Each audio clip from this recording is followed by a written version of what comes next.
बिस्मिल्लाहिर्रहमानिर्रहीम, अस्सलाम वालेकुम। आप देख रहे हैं फ़याज़ महमूद यूट्यूब चैनल। और शुगर माफिया जो है वो सर चढ़ के बोल रहा है। जी हाँ, जो चीनी की कीमतें हैं वो आउट ऑफ कंट्रोल किए जा रहा था। ऐसे में अब एक बड़ा फ़ैसला जो सामने आ रहा है वो फ़ैसला ये है कि अब इनको बिल्कुल शिकंजा इनके गिर्द कस दिया जाएगा और उसका तरीक़ाकार क्या है, प्लान क्या है, वो आज हम इस वीडियो में शेयर करेंगे। सबसे पहले जी, ये 6 इदारे हैं जो इनको नथ डालेंगे। जी हाँ, ये जो बेलगाम घोड़ा है उसको लगाम डालने की ही एक कोशिश है। और पहले मैंने अपना ये जो सहाफ़ती करियर है कभी इस तरह देखा नहीं कि इतने इदारे यूं इन्वॉल्व हो जाएं। ठीक है, जो मियां नवाज शरीफ केस में JIT बनी थी, लेकिन शुगर माफिया या ये ज़ख़ीरा जो अंदोज़ हैं इनके ख़िलाफ़ अब 6 इदारे मैदान में हैं और 6 के 6 इदारों को फ्री हैंड दे दिया गया है। कल भी मैंने अपनी वीडियोज़ में आपको बताया था कि होने ना दी खैर नहीं। सबसे पहले जी आपको हम 6 इदारे बता देते हैं और उसके बाद जो आखिरी जो मुसाबकती कमीशन का जो इदारा है वो करने क्या जा रहा है, ये वाकई हैरानकुन है।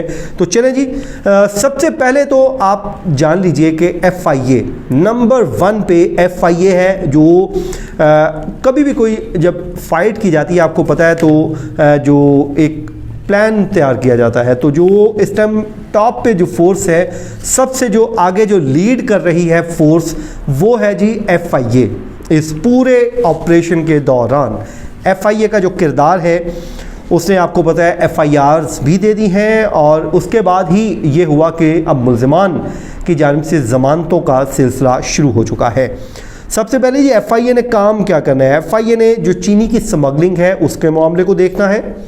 उसमें जो मुलविस लोग हैं, मुल्ज़िमान हैं, उनके गिर्द घेरा तंग करना है और उनका तयन करना है और उनको सज़ाएँ दिलवानी हैं। दूसरा जी, मनी लॉन्ड्रिंग हमारा बड़ा पुराना मसला है कि यहाँ से कमाया जाता है, कमाया क्या जाता है जी, लूटा जाता है और उसको बाहर अपने जो आबाई मुल्क है वहाँ पे मुंतकिल किया जाता है। ज़ाहिर है जी, जहाँ जिस मुल्क को लूटते हैं ये उनका अपना मुल्क तो नहीं है ना। बरतानिया में भेज रहे हैं, लंदन में या उसमें दुबई को दे रहे हैं, तो उनके साथ ये लोग मुखलिस हैं ना। पैसा वहाँ पे जाता है तो वहीं पे रहना होता है, वहीं पे इन्होंने पलना बढ़ना होता है, तो ये उनके आबाई मुल्क हुए। अच्छा जी, उसके बाद जी जो दूसरा इदारा जी इनके खिलाफ जो NAB है वो अब इस वक्त बहुत एक्टिव है। उसने क्या देखना है कि सब्सिडी में जो खुर्द बिर्द हुई है, जो सब्सिडी ली गई थी, उसकी जो छानबीन का जो टास्क सौंपा गया है वो NAB को दिया गया है कि जी आपने करके हमें देना है। उसका नतीजा ये हुआ है कि महकमा फूड जो पंजाब है, आज उस पर NAB की टीमों ने छापे मारना शुरू कर दिए हैं। ये छापे क्यों मारना शुरू किए? क्योंकि तावन कोई नहीं कर रहा था, और जाहिर है तावन इसलिए नहीं कर रहे थे कि चोर की दाढ़ी में तिनका था, अपना घर साफ नहीं था। इसी वजह से ही आज कुछ उन्होंने वो जो रिकॉर्ड उनको मिल नहीं रहा था, अगले ने ज़बरदस्ती ले लिया, तो वो रिकॉर्ड कब्जे में ले लिया गया है और अदम तावन सी इस वजह तो जुतियाँ मारियाँ उन्होंने जाके, तो जुतियाँ तो नहीं मारियाँ, खैर उन्होंने वो ले लिया, रिकॉर्ड ले लिया है। उसके बाद जी शुगर मिल जो एसोसिएशन के जो चेयरमैन साहब हैं उनको भी तलब कर दिया कि आ जाए जी जनाब, आप आए नज़र आके बताएं ये क्या, आप चेयरमैन तो हैं लेकिन हमें इसका बताएं भी सूरत हाल है क्या। उसके बाद जी NAB ने जो शुगर मिल मालिकान हैं उनके असासों की छानबीन भी शुरू कर दी है। यानी कि वो ये भी अब देखेगी कि लेट्स सपोज 2010 में एक बंदा है, उसके पास 1 अरब रुपए का एसेट है, अब 2020 में हो सकता है 50 अरब रुपए के हों। फिर NAB उनसे पूछेगी कि जी आपने कैसे बनाए, बताएं ना, सोर्स ऑफ इनकम आपका क्या था। वो अब उनके एसेट्स की छानबीन भी कर रही है। अच्छा, तीसरा इदारा बड़ा अहम है जी, वो FBR है। FBR ने क्या करना है, FBR को टास्क सौंपा गया है कि जी आप जाएँ और शुगर मिल्स के जो उनकी बेनामी ट्रांजेक्शन्स हैं उनकी तहकीकात करें और इनका ऑडिट करके हमें बताएंगे ये क्या करते हैं, कमाते हैं, कितना कमाते हैं, कितना गवर्नमेंट को टैक्स देते हैं और इनकी जो बेनामी की जो ट्रांजैक्शंस हैं उसका क्या सूरत हाल है, तो ये भी पता चल जाएगा। अब तीन चीज़ें अब आपको क्लियर हो चुकी है। अब चौथी पे चलते हैं जी। चौथा है जी स्टेट बैंक ऑफ पाकिस्तान, जिसका पीछे बहुत शोर मचा था, रौला मचा था, वो लुट गए, मर गए, और अब उस स्टेट बैंक को भी टास्क सौंपा गया है, जिसमें स्टेट बैंक ने करना क्या है। स्टेट बैंक को कहा गया जी आप जो मशकूक बरामदात की जो तहकीकात हैं वो करें। हुआ ये कि कहा गया जो जी चीनी तो मुक गई है, साढ़े को रह नहीं गई, बहरान आने वाला है, जल्दी ना सानू चीनी बाहरों लियाण दी, इंपोर्ट करने की इजाज़त दे दो। ठीक है जी, गवर्नमेंट ज़ाहिर पैनिक क्रिएट हो गया, पैनिक क्रिएट हुआ तो इजाज़त मिल गई। अब हुआ ये, कहा यह जाता है कि चीनी इनके अपने गोदामों में वही चीनी जो पाकिस्तान में पड़ी थी वही पड़ी थी, इन्होंने खामोशी से मिली भगत के साथ, ज़ाहिर है उसमें बड़े इन्होंने इन्वॉल्व किए होंगे, अफसरान, सरकारी मुलाजमीन, ये वो सबको इन्वॉल्व शामिल किया होगा, सबको पैसा भी लगाया गया होगा, और उसके साथ ही वो इजाज़त उधर से ली, उधर से थोड़ी मंगवाई बाहर से, और अपने गोदामों से उठा के रेट बाहर वाला डाल दिया।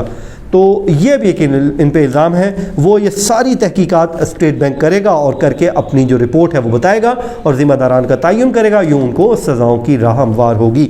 अच्छा जी, security exchange commission of Pakistan, ये जी 5वां इदारा है।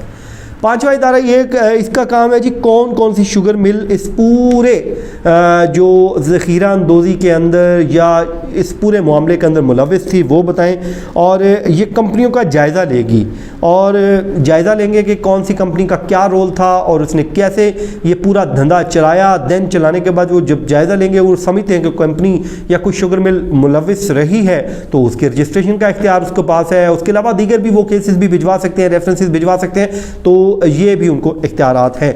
ये जी 5वां इदारा है। अब आ जाए जी 6ठा इदारा, जो मैंने आपको कहा था बड़ा अहम है, और उसके बाद हम आपको ये भी बताएंगे कि किन किन के ख़िलाफ़ ये कार्रवाई हो रही है। अभी तक तो नाम जहांगीर तरीन साहब का ही चल रहा है, लेकिन और भी नाम है, मैं आपको अभी बताता हूँ। मुसाबतकी कमीशन जी, इसका जी बड़ा ज़बरदस्त काम है। ये ज़ख़ीरा अंदोज़ी के ख़िलाफ़ तहकीकात करेंगे कि ज़ख़ीरा अंदोज़ी किसने की, और यूटिलिटी स्टोर्स पर जो चीनी की अदम फराहमी हो रही थी उसके बावजूद जो शुगर मिलों के ख़िलाफ़ किसी भी अफसर ने या इदारे ने एक्शन क्यों ना लिया। पहले तो वो जी ये इस्टेब्लिश करेंगे कि जब ज़ख़ीरा अंदोज़ी होती है या फिर यूटिलिटी स्टोर्स के ऊपर चीनी की अदम दस्तयाबी होती है, तो उसको यकीनी किसने बनाना था कि वहाँ पे शॉर्टेज ना हो, और अगर हो गई है तो उसका रिस्पॉन्सिबल कौन है और उसके ख़िलाफ़ एक्शन किस इदारे ने या किस अफसर ने या किस इंडिविजुअल्स ने लेना था, ये उसका तयन करेंगे। करने के बाद इनको इख्तियार है कि वो ज़िम्मेदारों को तयन करके और ये भी चेक करें कि उन्होंने उस टाइम शफाफियत लाने में अपना किरदार अफसरान ने क्यों ना किया या मुतलका इदारों ने अपना किरदार अदा क्यों ना करा। ये करने के बाद इनके भी बड़े इख्तियार हैं, ये केस बनवा सकते हैं, उनको जेलों में भिजवा सकते हैं, और ये मुसाबतकी कमीशन का काम है। उसके बाद जी इसमें जहांगीर तरीन है, अली तरीन है, हमजा शहबाज, ओमनी ग्रुप और दीगर जो बड़े बड़े नाम हैं, इनकी शुगर मिले हैं, और इनके ख़िलाफ़ इस 6 इदारे ये इस प्लान के तहत काम कर रहे हैं कि इनको कहीं से भी कोई लूप होल ना दिया जाए और इसका हमेशा के लिए पक्का बंदोबस्त किया जाए। तो ये था जी आज का हमारा वीलॉग। हमेशा की तरह आपको पसंद आया होगा, तो मुझे आप दीजिए इजाज़त। अल्लाह हाफिज़।